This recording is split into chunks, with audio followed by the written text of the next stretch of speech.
Carlos Rincón, pero ya llegó la directora. Ya llegó la directora.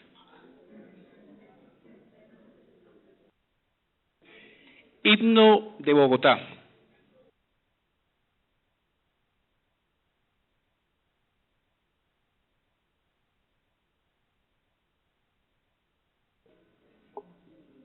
No estaba listo. Bueno, no estaba listo el himno de Bogotá, entonces continuamos con nuestro orden del día.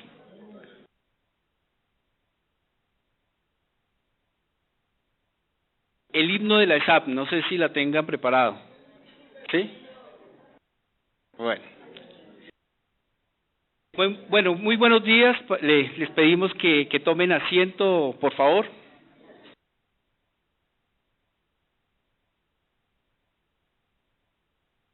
Damos un cordial saludo de bienvenida a nuestros invitados especiales, la representante a la Cámara por Bogotá, Clara Rojas, al senador Eber Bustamante, al ex vicepresidente de la República, Angelino Garzón, al vocero nacional del Movimiento Marcha Patriótica, David Flores, a nuestra directora de la Escuela de Administración Pública, Elvia María Mejía Fernández, quien en algunos momentos estará instalando formalmente el evento, a los docentes, estudiantes y demás asistentes que nos acompañan en el día de hoy.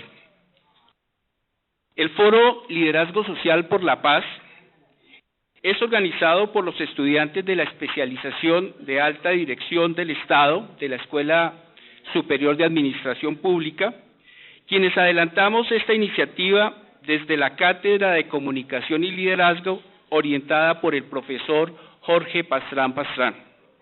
Nuestro interés surge de la necesidad de pensarnos desde ya los retos y las posibilidades que se plantean de una Colombia en paz, especialmente desde la acción de los distintos protagonismos de la sociedad civil y con la convicción de que la construcción de un país en paz es un proyecto de nación que nos compromete a todos y todas, más allá de los eventuales acuerdos que se logren por parte del gobierno nacional con las organizaciones guerrilleras. Por esta razón, consideramos que este espacio de debate y reflexión, donde contaremos con la participación de el más selecto grupo de dirigentes sociales y políticos y connotados intelectuales, es una excelente oportunidad para avanzar en esta perspectiva. Con ustedes, la directora de la Escuela Superior de Administración Pública, doctora Elvia María Mejía Fernández.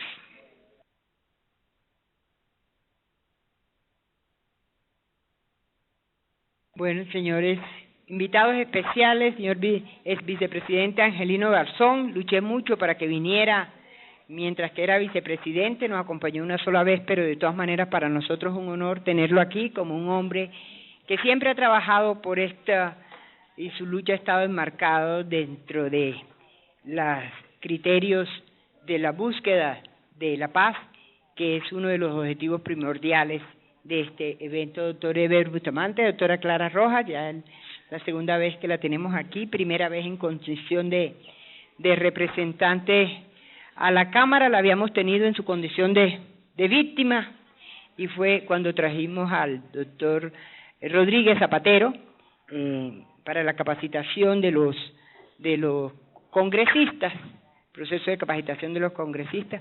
Doctor Jorge Pastrán, muchísimas gracias por estas iniciativas que enriquecen y que engrandecen la acción misional de la Escuela Superior de Administración Pública. Esta especialización de alta dirección del Estado es una de nuestras especializaciones más enfocadas a verdaderamente lograr que la administración pública, que el gobierno se miren desde el punto de vista del buen gobierno y trabajen para conseguir de Colombia un país mejor manejado, mejor dirigido, un país que verdaderamente sus directivos, sus administradores, sus alcaldes, sus gobernadores y los altos funcionarios del Estado verdaderamente tengan en cuenta los principios de la administración pública para poder desempeñar sus funciones acorde con los lineamientos de una política de mejoramiento continuo de la administración pública en el país. La Escuela Superior de Administración Pública está llamada a participar en todos los principales temas de los cuales se trata y están desarrollándose en el país. Es por eso que desde el año pasado nos dimos a la tarea de participar en colaboración con el gobierno en el tema del posconflicto. Porque si hay alguien que pueda hacer una pedagogía del posconflicto, qué es lo que se acuerda, qué es lo que cuáles son los compromisos, qué es lo que hay que hacer, cuáles deben ser las actitudes, no solamente de los gobernantes, sino también de la misma ciudadanía, es la ESAP. Eso forma parte de nuestra misión. Nuestra presencia en los 32 departamentos, en 67 ciudades del país en donde tenemos presencia con nuestro CETAP, garantizan que podamos llegar a todos los funcionarios públicos del país. Y es por eso que en conversaciones ya adelantadas con el alto comisionado para la paz, el doctor Sergio Jaramillo, y con el principal negociador, el doctor Humberto de la Calle, hemos acordado que la ESAP se encargará de la pedagogía para el posconflicto en todo el territorio nacional. Esto es un punto bien importante, así como estamos trabajando en otros temas vitales para la región, para las regiones, como es el tema de las regalías. Personalmente tuve la experiencia de la falta de oportunidades y de capacidades de los entes territoriales en la preparación de proyectos para ser financiados con recursos de regalía. Y por eso fortalecimos esa área y por eso el año pasado solamente llegamos a 330 municipios y los ayudamos a posicionar proyectos de los más pobres del país. Y los ayudamos, le colaboramos en la preparación, evaluación y presentación de los proyectos por valor de 1.6 billones de pesos que ya están en ejecución. Este año nuestra cobertura ha sido mayor en todo el territorio. Y así son muchos los temas en los cuales la escuela ha venido y quiere participar para verdaderamente ponerse en concordancia con las políticas de gobierno, con las políticas del señor presidente Juan Manuel Santos y con el trabajo de apoyo a nuestros entes territoriales que tanto necesitan de una entidad calificada como la ESAP para mejorar la prestación de sus servicios. También hemos venido trabajando y hemos firmado un convenio con el Congreso de la República, doctor Eber, doctora Clara, para trabajar en el Centro de Altos Estudios Legislativos en el Congreso y ya estamos definiendo algunas líneas de acción en las cuales vamos a tener el concurso de profesores, estudiantes y de consultores de la Escuela Superior de Administración Pública para ofrecerle. Tenemos 4 estudios importantes que hemos terminado dentro del proyecto que hemos denominado el Observatorio de Políticas Públicas. Hicimos un estudio que está en publicación, todos los 4 están en publicación, uno que es el comportamiento de las regalías en los últimos años. ¿Cómo va? Y ahí tenemos una propuesta de qué hay que mejorar. El segundo es los avances del proceso de descentralización. Y lo llamamos así, avances del proceso de descentralización. Esto fue dirigido por el doctor Jaime Castro, pero los resultados son un retroceso en el proceso de descentralización planteado desde la Constitución Política del 91. También tenemos la situación del sector agropecuario, porque eso es otro de los frentes en los cuales estamos trabajando. tenemos un convenio con el Ministerio de Agricultura para organizar todo el proceso, el desarrollo institucional del sector agropecuario, especialmente en las regiones. ¿Qué es lo que hay que hacer con esas UMATAs, con esas secretarías de agricultura? ¿Cómo se debe prestar el servicio de asistencia técnica, etcétera, dentro de la labor de la escuela? Y estamos también con el tema de un análisis de los contratos plan y especialmente un trabajo con el DNP en este sentido. Así que son 4 publicaciones que muy pronto vamos a poner al servicio de todos ustedes, importantes para la toma de decisiones, y no quiero extenderme más porque no se trata sino de que oigamos a nuestros invitados especiales que entre otras cosas tienen comisiones y plenaria, y así que a todos muchísimas gracias. Me alegra muchísimo ver este salón Camilo Torres totalmente lleno. Así que, muchísimas gracias a los invitados especiales.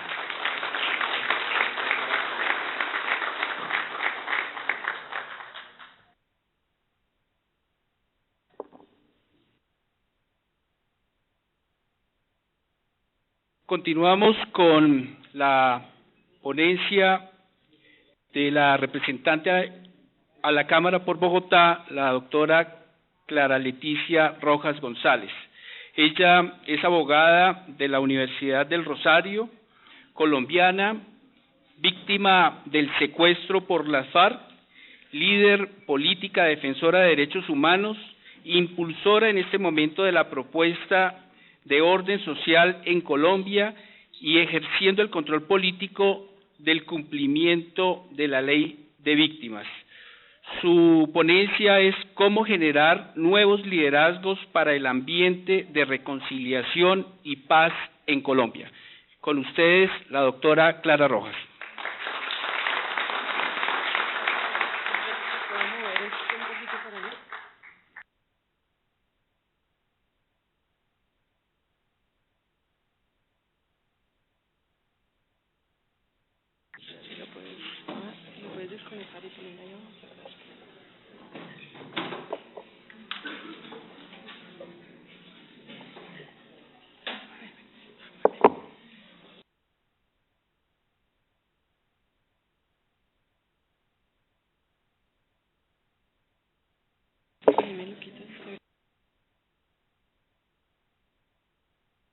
No, señor.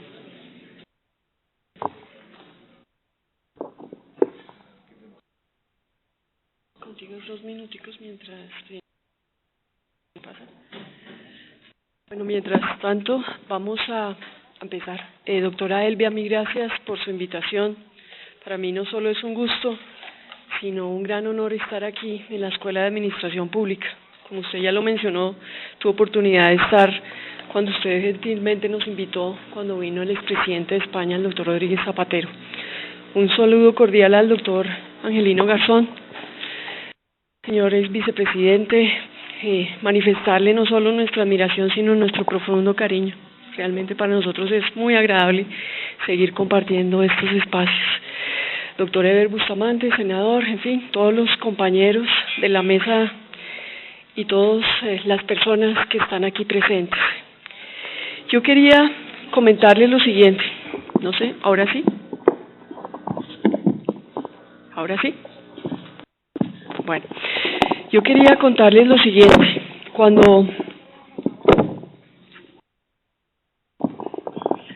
Sí, aquí, muy bien.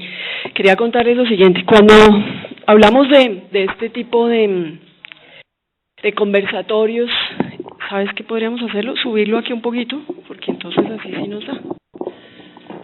Esto, aquí está perfecto. Ahí, aquí. Ahí está perfecto. Con eso sí. Cuando vengo a este tipo de eventos y hablamos sobre paz, pues ustedes saben que repetidamente hemos venido hablando de unos temas. Pero me parece muy importante, a raíz de todo el último ruido que ha habido en los últimos días, pues recordar nociones básicas que yo creo que nos ayudan como criterio orientador. Para ustedes, ¿qué significa paz? Yo les dejo esa inquietud. Yo esta mañana me puse a volver a revisar en el diccionario qué significaba paz. y encontré por lo menos 15 acepciones que quisiera recordar con ustedes. Es esa situación mutua de quienes no están en guerra, es ese deseo de tranquilidad y sosiego, son esos tratados para dejar de pelear, es esa condición del alma y del espíritu que deja el límite, las pasiones y los espíritus, es ese deseo de querer vivir en tranquilidad. Cuando hablamos de paz, hablamos de un sueño que quisiéramos alcanzar. Cuando hablamos de proceso, ¿de qué estamos hablando? También nos dice el diccionario, estamos hablando de una acción de ir hacia adelante. De manera que yo quisiera recordarles a ustedes que cuando hablamos de proceso de paz, estamos ya participando en la consecución de ese sueño. Estamos hablando de una realidad. Para ponerlo en contexto, quisiera recordar también que desde mayo del año 2012, ya el gobierno y las FARC firmaron ese primer acuerdo para el cese del conflicto. En octubre de ese mismo año se sentaron en Oslo por primera vez. En febrero del 2013 iniciaron el primer tema sobre toda la política integral de desarrollo agrario. A finales del 2013 ya estaban hablando sobre el tema de poner fin a todo el tema del narcotráfico y de las drogas ilegales. A principio de este año, en abril, ya estaban hablando de la participación política. Ahora, en agosto, está el capítulo de las víctimas, que ha sido tan polémico. De manera que lo que estamos es en proceso de construcción, alcanzar la realidad. Es la primera vez en la historia de Colombia que de los 5 puntos sustantivos ya vamos casi que 4. De manera que sí estamos trabajando en la consecución de una realidad. Cuando hablamos de paz, estamos tratando de buscar la reconciliación. Cuando hablamos de reconciliación, que es el objeto que queremos, sí estamos tratando de alcanzar la vía del desarrollo, que finalmente es lo que queremos como país. De manera que yo, con estos breves antecedentes, lo que quería decirles es que estamos en lo que debemos estar, ¿sí? Construyendo una realidad mejor para Colombia, que fácil no es, por supuesto, que nos toca tener un mínimo de tolerancia porque es difícil ponernos de acuerdo, pues por supuesto, pero que las bases están dadas, lo están. Entonces, cuando uno se pone a mirar ya los textos que fueron publicados hace unas 3 semanas, quizá, del tema agrícola, del tema de drogas ilícitas y del tema de participación política, pues honestamente le da el dolor de patria de saber que cosas tan importantes y socialmente tan necesarias para el país, pues hubiéramos tenido que estar dándonos plomo, quizá, para llegar a acuerdos que quizás siempre habríamos estado de acuerdo. El texto del tema agrario es bien importante. Yo les confieso que lo leí no hace 3 semanas, pero sí hace semana y media porque estaba fuera del país. Pero le diría que lo que allí se plasma es fundamental, es la transformación del campo, es el bienestar en el buen vivir, es el aprovechamiento de todos los recursos agrícolas, es el apoyo a todo el grupo humano campesino, el reconocimiento de la familia campesina como tal, es reconocer la necesidad de todas las herramientas que necesitamos para que el campo sea viable, en educación, en salud, en conectividad, en vías, en recursos. ¿Cómo no estar de acuerdo con eso? En el tema de las drogas ilícitas, me pareció muy importante tener en cuenta que ya las partes y las FARC también se comprometen a poner fin y a entender que todo el tema del cultivo de las drogas ilícitas ha sido uno de los factores de conflicto. De manera que yo simplemente les estoy dando pinceladitas porque obviamente son temas gruesos. Sobre el punto de la participación política, pues yo les diría que es importante, si estamos apuntando a una democracia, doctor Eber, pensar que obviamente el estatuto de oposición es fundamental, ¿cierto? No solo porque lo propongan ellos, sino porque otros partidos que puedan estar en la oposición, como es actualmente el Polo Democrático o el mismo Centro Democrático, pues tengan todas las garantías. De manera que yo les diría que sí estamos en la construcción de la paz. ¿Por qué hablar de la SAP? Digamos que me cayó como anillo al dedo, empezar aquí por la puerta derecha. Yo la semana pasada fui nombrada como miembro del Consejo Nacional de Paz en representación del Congreso de la República. Fue instalado por el señor Presidente de la República este consejo con participación de todos los sectores sociales. De manera que nuestra misión, a pesar de que todavía se va a empezar a nombrar esta Secretaría Técnica, pues es empezar a hacer la pedagogía correspondiente justamente para articular en cada una de las regiones con los consejos departamentales y locales de todo el país, para que toda la ciudadanía se apropie este proceso de paz, entendiendo que todos debemos participar. ¿Por qué la SAP es tan importante?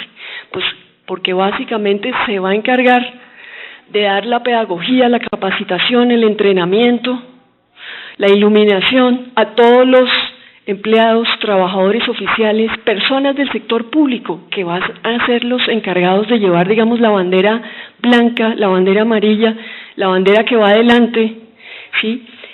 Tratando de mostrar realmente que el Estado sí tiene el gran compromiso y la responsabilidad de llevar este proceso adelante.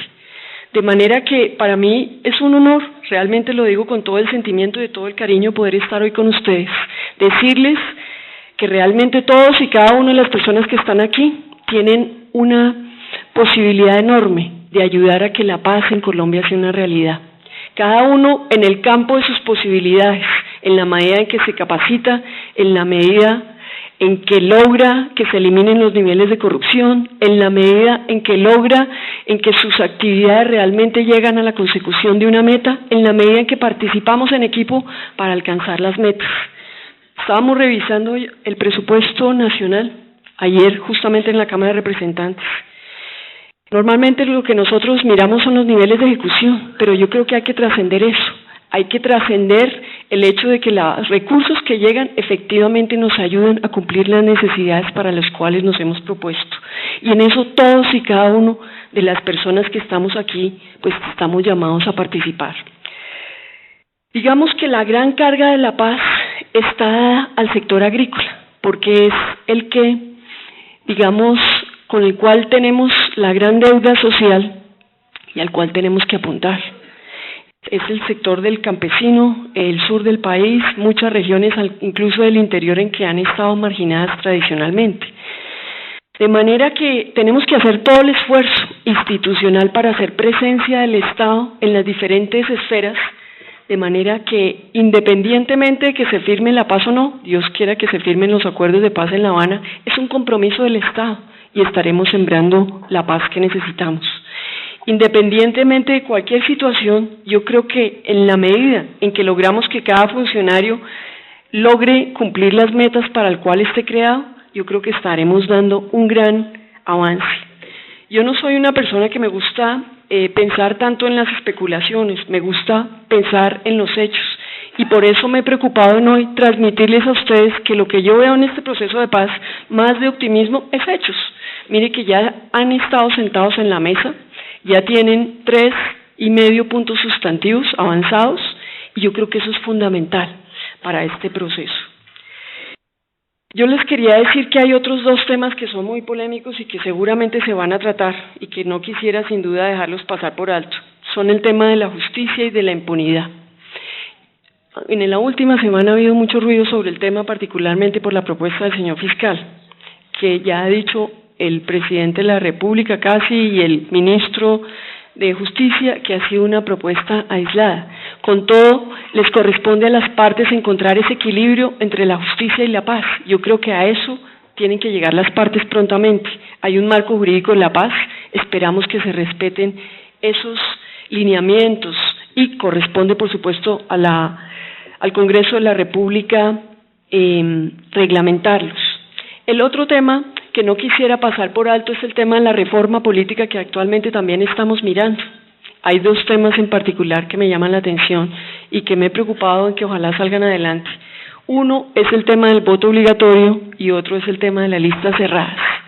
¿Por qué es tan importante estos 2 temas? porque lo que queremos es que la democracia sea activa, sea participativa, y hoy tenemos solo un 40% que se manifiesta en las urnas. Necesitamos que el otro 60% de los colombianos o las personas votantes vote. Hay algunas propuestas de que esto sea obligatorio, por lo menos de manera transitoria, y hay otros que no. Pero déjenme decirles que el objeto de esta propuesta es que la gente participe, que se manifieste. Y yo creo que es importante también que ustedes que también participan de manera indirecta o indirecta, entiendan la inmensa responsabilidad que hay en esa apatía que se genera en la ciudadanía porque piensa que las instituciones no funcionan. Entonces, en la medida que hay un compromiso y que la gente excieta, que con su voto participa en cambiar las situaciones y en cambiar las instituciones o en mejorarlas, pues yo creo que tendremos una mejor Colombia. Igual, el otro tema es de las listas cerradas. Se busca, es una reforma que se ha venido haciendo a los partidos políticos, pues lograr un mayor fortalecimiento de los partidos. Yo personalmente he pedido al partido que nos dejen votar en conciencia, porque pues yo he sido una persona que he sido elegida por el voto de opinión. De manera que me parece que es más importante dejar en libertad a los partidos para que ellos, dependiendo de las regiones, pues puedan escoger las listas que mejor puedan llegar al electorado, identificando el partido, identificando los liderazgos que se van creando. Yo sé que he pasado como muy rápidamente por muchos temas, pero es porque tengo aquí compañeros muy importantes que también tienen muchas cosas que decirles. Yo simplemente quise venir a dejarles inquietudes, y la principal es decirles que ustedes todos y cada una de las personas que están aquí, en particular la ESAP como institución, tiene un papel preponderante. Es como esa gran base que permite a todo el engranaje del sector público irradiarlo con luz, con publicaciones, con talleres, con foros, con pedagogía, al lado y largo y ancho de todo el país, para señalar que la paz no empieza ni termina con los acuerdos de La Habana, para señalar y para motivar a todos los funcionarios públicos en que todos realmente pueden participar en la construcción de esta paz con su trabajo activo. Quisiéramos que todos los organismos que tienen, digamos, esa gran responsabilidad por parte del Ministerio de Agricultura, ya lo dijo ahorita la doctora Elvia, las SUMATAS, el Instituto Geográfico Agustín Codazzi, el ICA, Colciencias, el SENA, incluso Medicina Legal, bueno, tantas instituciones que de pronto a mí se me pasan ahora, pues tengan todo el apoyo financiero y presupuestal, pero también de capital humano, que les permita responder al inmenso desafío de poderle quedar bien al campo. Quedarle bien al campo es darle las herramientas para que todas las personas puedan desarrollar su actividad en condiciones de dignidad. Lo que estamos es tratando de romper las iniquidades. Yo no quisiera extenderme, repito, quiero darle las gracias y espero que estas puntadas pues sirvan pues al debate en este foro. Simplemente quisiera cerrar diciendo algo que le comenté algo al doctor Eber antes de iniciar, es que independientemente de que ahora tengamos o no la plata en el presupuesto, de que ahora firmemos o no los acuerdos de la paz, yo siento que esto es lo que hay que hacer en todo caso. Entonces, como funcionarios públicos, como servidores del Estado, tenemos que estar comprometidos en que realmente en la medida que nuestras instituciones funcionan y generamos confianza, pues estamos sembrando realmente paz, reconciliación y estabilidad y por supuesto desarrollo para más adelante. Mil gracias.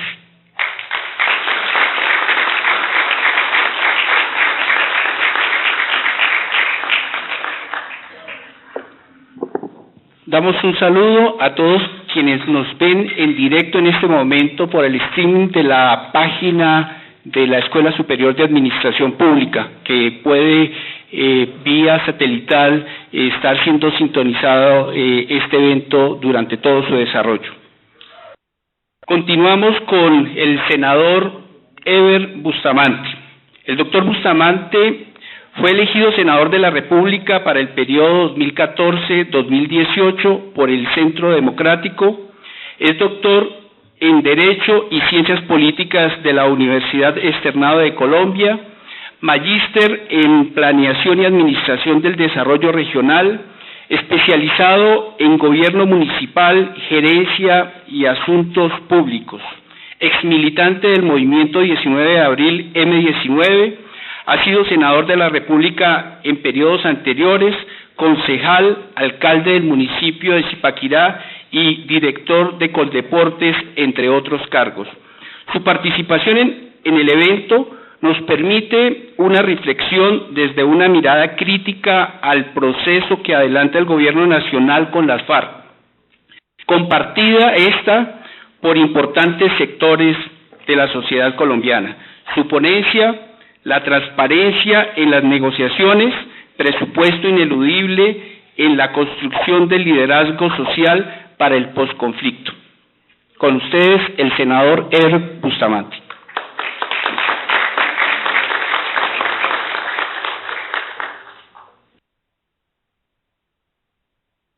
Muchas gracias. Buenos días para todos. Un agradecimiento especial a las autoridades académicas de la Escuela Superior de Administración Pública, a la doctora Elvia, a los organizadores de este panel, profesores y estudiantes de alta gerencia del Estado, el doctor Arturo Rojas, que se interesó muchísimo en que me vinculara a este foro.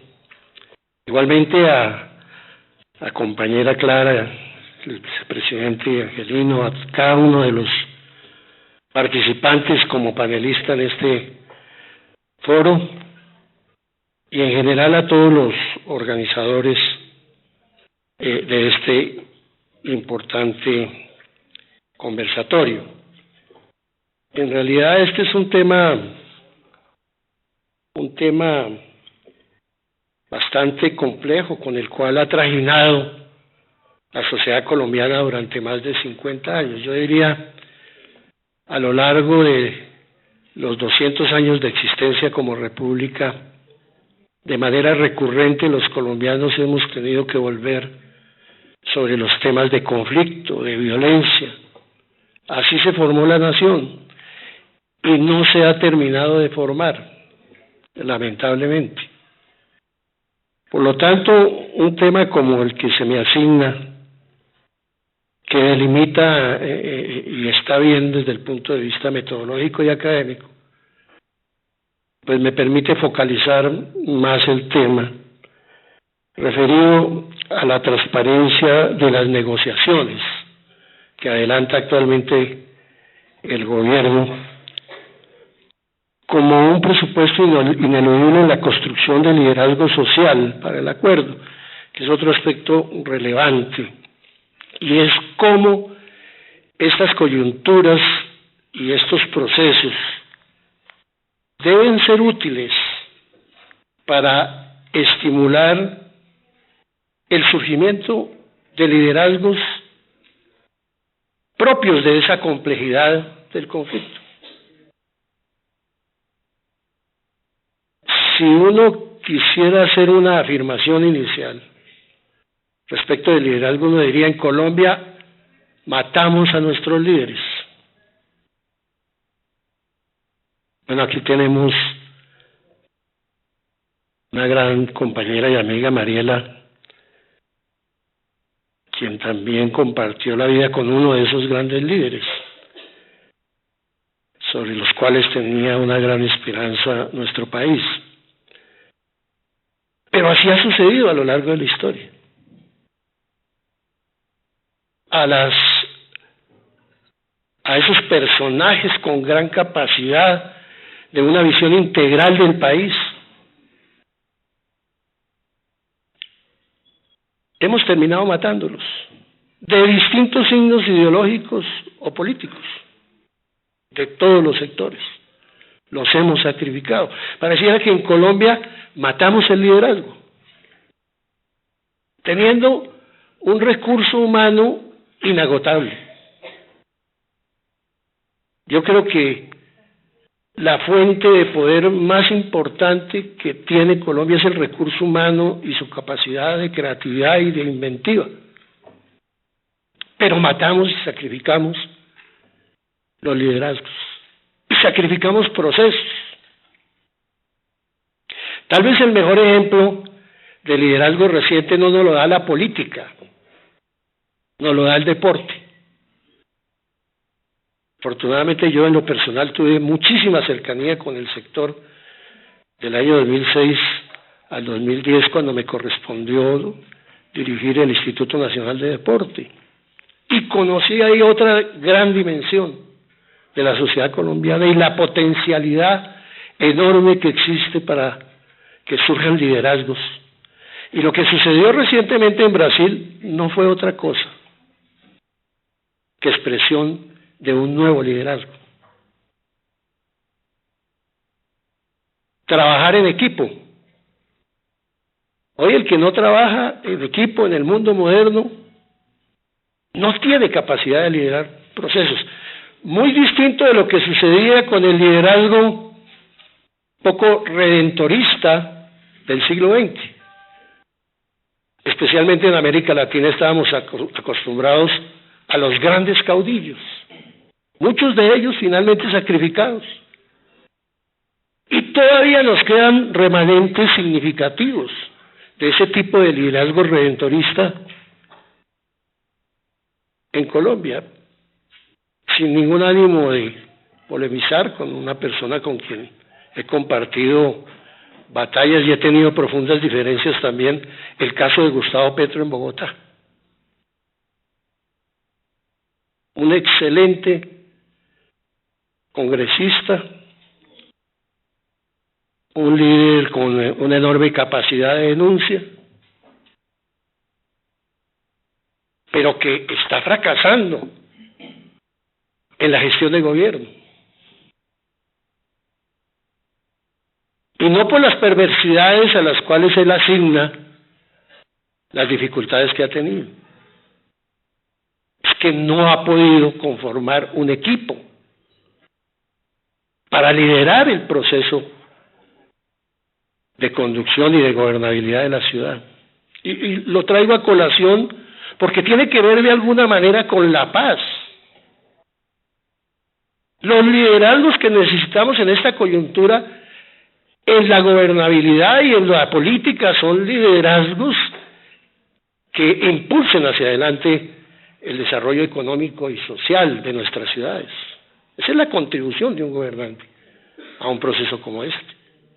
Todo esto que el gobierno llama el posconflicto y que ahora lo vamos a mirar un poco en detalle, pues yo debo decir que, entre paréntesis, yo fui uno de los fundadores del movimiento 19 de abril, un grupo que se alzó en armas a inicios de los años 70 contra la asfixia y el ahogamiento que nos producía la exclusión del Frente Nacional, que solo permitía la expresión del bipartidismo político en Colombia.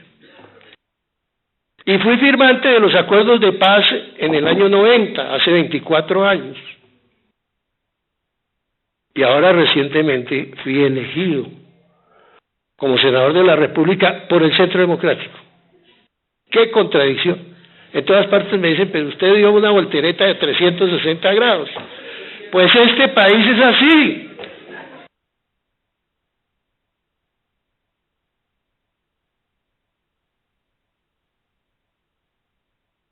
Para eso deben ser los foros, eso es muy bueno. Jaime Bateman, el fundador del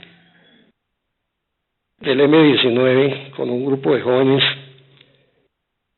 él se formó en el Partido Comunista, fue secretario personal de Marulanda, tiro fijo, se fue posteriormente a estudiar en la Unión Soviética, y como buen samario y caribe vino decepcionado de ese modelo socialista. Y vino a fundar un movimiento no marxista-leninista, sino un movimiento rebelde en el marco de una visión nacional que recogía el pensamiento del más grande hombre que ha tenido Colombia y América Latina, que se llama Simón Bolívar. Y hablaba de una cosa fundamental, decía, él fue quien planteó la tesis del diálogo nacional. No fueron los gobiernos de la época, no fue la élite política de este país, fue un movimiento en rebeldía como el M19, era lo que él llamaba el sancocho nacional. Es decir, aquí en Colombia la paz no es posible si estamos excluyendo a un sector.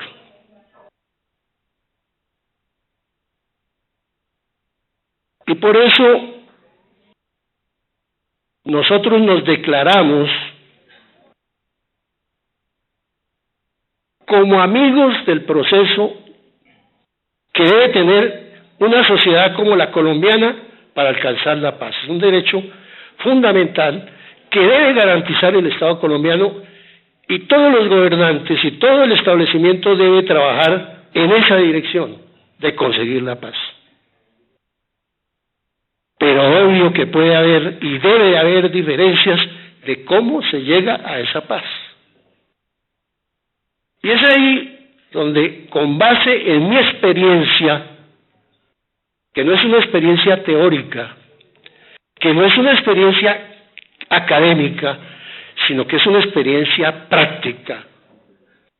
Tuve oportunidad durante más de 15 años de recorrer este país, levantaban armas, caminándolo, por sus ríos y sus montañas, en conversaciones con las FARC, con el Ejército de Liberación Nacional y con todas las tendencias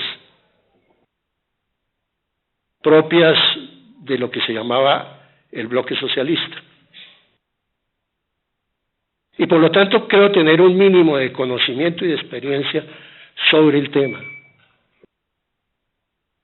Conversamos muchísimo tiempo con las FARC. Y ahí es donde en esta reflexión, yo diría, para tocar un aspecto de la ponencia que me señalaron, lo que tiene que ver con la transparencia de este proceso, que es un aspecto clave. Y la transparencia tiene referencia al esfuerzo que debe hacer quien conduce el proceso, en este caso el gobierno nacional por mandato constitucional, el esfuerzo que debe hacer para incluir a todos los sectores en la negociación y explicarles sobre qué bases se adelanta el proceso de negociación, para que no vayamos a tener otra gran decepción. Este país es un país que tiene una capacidad enorme de recuperación, pero que se le ha maltratado demasiado a lo largo de la historia, porque la élite política de nuestro país siempre lo ha decepcionado. Y con las FARC tenemos 7 negociaciones. Desde la primera que se intentó con el general Gustavo Rojas Pinilla, cuando estaba recién naciendo, derivándose como una organización militar de la guerrilla liberal. Hemos tenido 7 procesos de negociación, todos fracasados.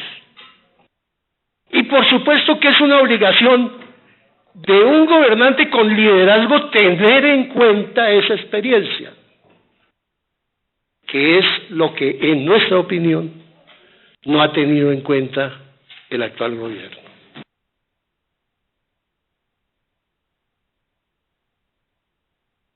Y tiene que ver, y arranco de mi propia experiencia, con los antecedentes de cualquier negociación.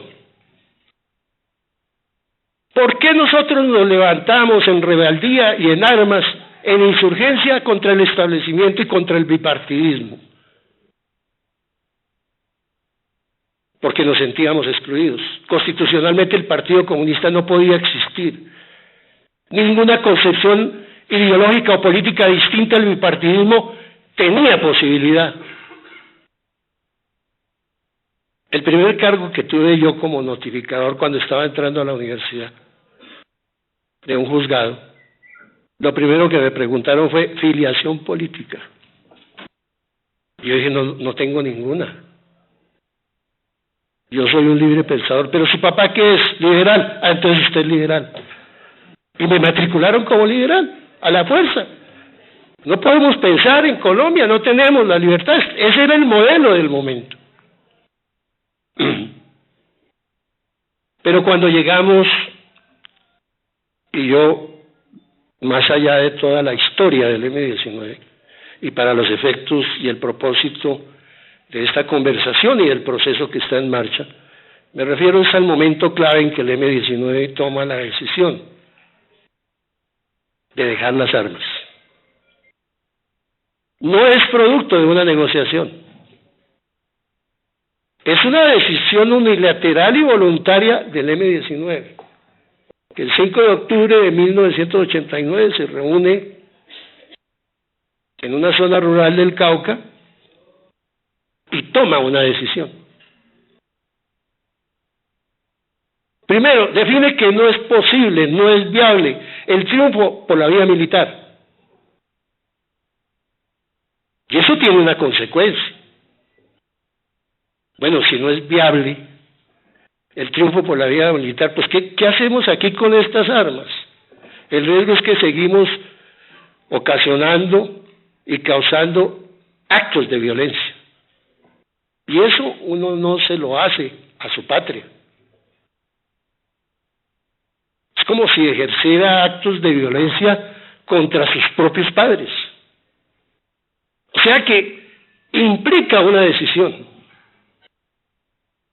Y eso fue lo que hizo el M-19. Yo recuerdo que se estaba tramitando, porque el gobierno del presidente Virgilio Barco planteó que entonces era necesario tramitar un proyecto de ley que contemplara, por ejemplo, una jurisdicción especial, una circunscripción especial de paz, para que pudiéramos participar, como no teníamos experiencia electoral, participáramos en elecciones con un umbral inferior al de los partidos para poder entrar a los cuerpos colegiados.